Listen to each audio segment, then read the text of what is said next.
Hello everyone, welcome to my channel Soni fashion. आज की video में आप 4 से 5 ईयर बेबी गर्ल के लिए इस कुर्ती की कटिंग और स्टिचिंग करना सीखेंगे। तो इसे बनाने के लिए मैंने आधा मीटर कॉटन में अस्तर का फैब्रिक लिया है और 1.25 मीटर यहाँ पर मैंने जॉर्जेट फैब्रिक लिया है। और कुर्ती में डिज़ाइनिंग के लिए यहाँ पर मैंने 2 तरह की लेस ली है। पतली वाली लेस मैंने 2.5 मीटर ली है और दूसरी जो वाइट वाली लेस है उसे मैंने 1 मीटर यूज़ किया है। अब सबसे पहले हम अस्तर की कटिंग करेंगे। तो अस्तर को हमें 4 फोल्ड करके बिछा लेना है। तो यहाँ पर मैंने कपड़े को बिछा लिया है। अब इसके बाद हम सबसे पहले इसकी लंबाई का निशान लगा लेंगे। तो यहाँ पर मेरी कुर्ती की जो लंबाई है वो है 22 इंच। तो अस्तर को हम उसमें 2 इंच कम रखेंगे। तो यहाँ पर मैंने 20 इंच पर निशान लगा लिया है और निशान लगाने के बाद स्ट्रेट लाइन ड्रॉ कर लेंगे। अब इसके बाद हमें तीरे का निशान लगाना है। तो यहाँ पर मैं तीरा ले रही हूँ 4.5 इंच और आर्म होल का निशान यहाँ पर मैं 5 इंच पर लगा रही हूँ। और उसके बाद हमें स्ट्रेट लाइन ऊपर जोड़ लेनी है इस तरह से। और अब इसके बाद हम चेस्ट के लिए मार्किंग करेंगे। तो यहाँ पर मैं 6 इंच पर निशान लगा रही हूँ और आगे से 2 इंच एक्स्ट्रा मार्जिन का ले लेंगे।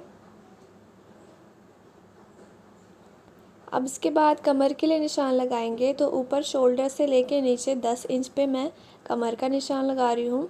और यहाँ पर कमर है मेरी 23 इंच। तो यहाँ पर 23 को 4 से डिवाइड करेंगे तो यहाँ पर मेरा 5.25 इंच आ रहा है। और इस तरह से 2 इंच आगे एक्स्ट्रा मैंने मार्जिन का ले लिया है। अब इसके बाद हिप के लिए 14 इंच पे मार्क कर लिया है मैंने और हिप का निशान भी मैं 6 इंच पर लगा रही हूँ और 2 इंच आगे से मैंने एक्स्ट्रा मार्जिन का ले लिया है। और सेम दामन के लिए भी 6 इंच पर मैंने मार्क कर लिया है, 2 इंच आगे से एक्स्ट्रा मार्जिन का ले लिया है। अब इसके बाद इन सभी निशानों को हमें इस तरह से इंची टेप की हेल्प से मिला लेना है।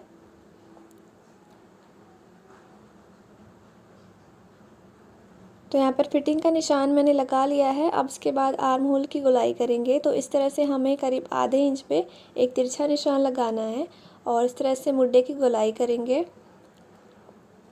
और फ्रंट आर्म होल की शेप के लिए आधे इंच अंदर की तरफ मार्क करेंगे और इस निशान को अब हमें ऊपर से जोड़ लेना है। इस तरह से सीधा एक निशान लगाएंगे और अब इसके बाद हम अंदर से आधे इंच पर एक मार्क करेंगे इस तरह से और इस तरह से हम गुलाई करेंगे फ्रंट आर्म होल के लिए। तो यहाँ पर मेरी कुर्ती की मार्किंग कंप्लीट हो गई। अब इसके बाद हम इसकी कटिंग करेंगे और कटिंग कर लेने के बाद अब हमें मेन फैब्रिक पे इसकी कटिंग करनी है। तो मेन फैब्रिक को यहाँ पर मैंने 4 फोल्ड करके बिछा लिया है और इसकी जो चौड़ाई है यहाँ पर मेरी 4 फोल्ड करने के बाद 9 इंच आ रही है।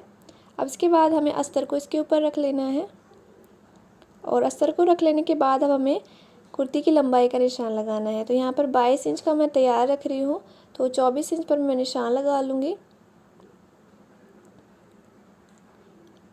और निशान लगाने के बाद इससे भी हम इस तरह से स्ट्रेट ड्रॉ कर लेंगे और अब इसके बाद हम कुर्ती की किनारे किनारे कटिंग कर लेंगे।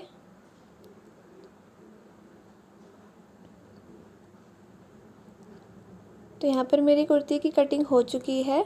अब इसके बाद हम स्लीव्स की कटिंग करेंगे। तो स्लीव्स के लिए यहाँ पर जॉर्जेट को मैंने 4 फोल्ड में करके बिछा लिया है और इसकी जो लंबाई है कपड़े की वो है 10 इंच और इसकी जो चौड़ाई है वो है 7 इंच। अब इसके बाद हम निशान लगाएंगे ऊपर की तरफ।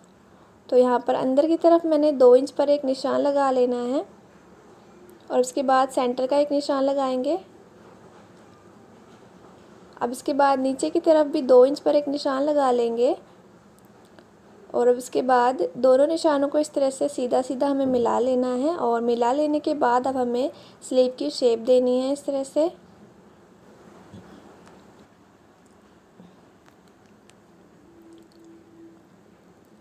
अब इसके बाद हम अंदर की तरफ निशान लगाएंगे आधे इंच का और इस तरह से आर्म होल की गोलाई करेंगे।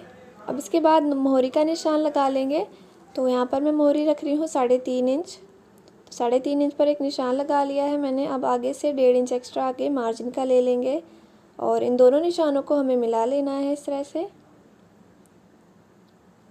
और अब इसके बाद स्लीव्स की भी कटिंग कर लेंगे।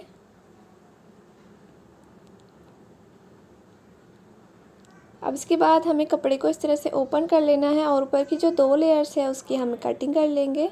तो यहाँ पर मेरे स्लीव्स की कटिंग कंप्लीट हो चुकी है। अब इसके बाद यहाँ पर मैंने अस्तर को अपने मेन फैब्रिक के साथ फैब्रिक ग्लू से जोड़ लिया है अब इसके बाद कुर्ती में भी हमें फ्रंट आर्म होल की गोलाई कर लेनी है। अब इसके बाद हम कुर्ती को सेंटर से फोल्ड करेंगे और सीधी वाली साइड पे हमें निशान लगा लेना है। और अब इसके बाद हम एक निशान लगाएंगे 11 इंच पर। और अब इसके बाद हम गले का निशान लगा लेंगे। तो यहाँ पर मैंने 4.5 इंच का गला रेडी रखना है, तो 5 इंच पर एक निशान लगा लिया है और एक निशान मैं यहाँ पर 4 इंच पर लगा रही हूँ। अब इसके बाद जो हमारी वाइट कलर की लेस है उसको हमें यहाँ पर लगा लेना है। तो 11 इंच पर हमें इसको रेडी करना है और इस तरह से जो 4 इंच का मैंने निशान लगाया था वहाँ तक हमें लेस को कट कर लेना है। और अब इसके बाद इस पर हम सिलाई लगा लेंगे। तो यहाँ पर मैंने इस पर सिलाई लगा ली है और यहाँ पर मैंने बुकरम के साथ गले को रेडी कर लिया है। तो यहाँ पर जो मेरे गले की चौड़ाई है वो है 4.5 इंच और गले की जो लंबाई है वो है 5 इंच।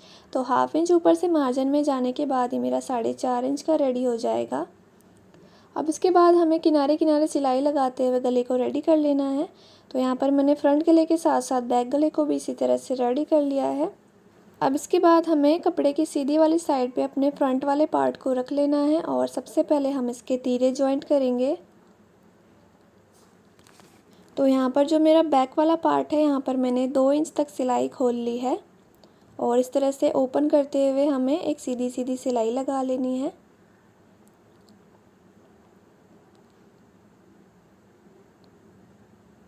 और सेम इसी तरह से दूसरे वाले तीरे को भी जॉइंट कर लेंगे।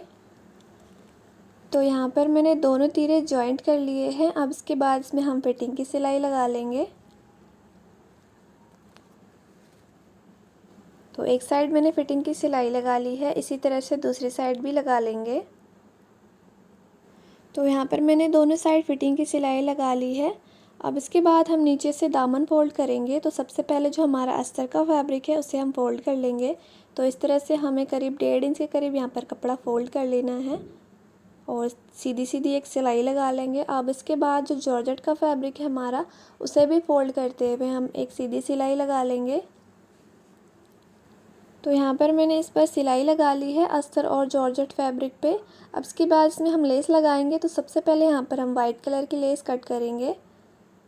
तो यहाँ पर अपने दामन के अकॉर्डिंग हमें लेस कट करनी है और ये जो सिल्वर वाली लेस है इसे भी हम इस तरह से 3 स्ट्रिप कट कर लेंगे।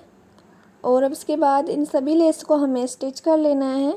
तो यहाँ पर मैंने सभी लेस को स्टिच कर लिया है और स्टिच करने के बाद साइड से जो हमारे किनारी है इसे भी फोल्ड कर लेंगे। और अब इसके बाद हम इसमें स्लीव अटैच करेंगे। तो यहाँ पर मैंने स्लीव को बना लिया है पहले से ही। तो जो सेम लेस हमने दामन पे यूज़ करी थी सेम यही मैंने स्लीव से भी लगाई है।